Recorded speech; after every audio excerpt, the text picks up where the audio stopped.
আসসালামু আলাইকুম। কেমন আছেন সবাই? আশা করছি অনেক অনেক ভালো আছেন। আবারও নতুন একটি রেসিপি নিয়ে হাজির হয়ে গেলাম। আজ আপনাদের সাথে শেয়ার করব খুবই সহজ অরিও মিল্কশেকের রেসিপি। চলুন তাহলে আর কথা না বাড়িয়ে আমরা অরিও মিল্কশেকের সম্পূর্ণ রেসিপিটি দেখে আসি। অরিও মিল্কশেক বানানোর জন্য প্রথমে আমি এখানে ব্লেন্ডার জাগ নিয়ে নিয়েছি। তারপর এই ব্লেন্ডার জাগে আমি 1 কাপ ঠান্ডা লিকুইড দুধ দিয়ে দিয়েছি।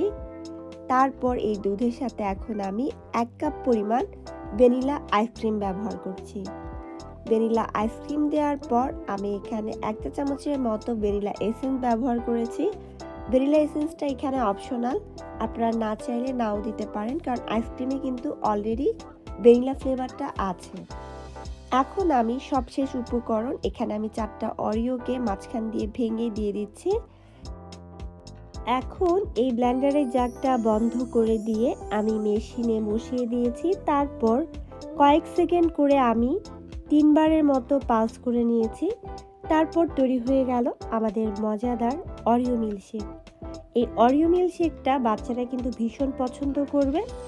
এখন আমরা এই অরিও মিল্কশেকটাকে পরিবেশনের জন্য চলে যাচ্ছি। যে গ্লাসে এই মিল্কশেকটাকে সার্ভ করব সেই গ্লাসের মধ্যে চকলেট সস দিয়ে চামচ দিয়ে আমি কিছুটা ডিজাইন করে দিচ্ছি, যাতে করে মিল্কশেকটা ঢালার পর দেখতে আরও বেশি আকর্ষণীয় লাগে। এখন আমি মিল্কশেকটাকে গ্লাসে ঢেলে দিচ্ছি। তারপর এখন আমি হুইপ ক্রিম দিয়ে দিচ্ছি।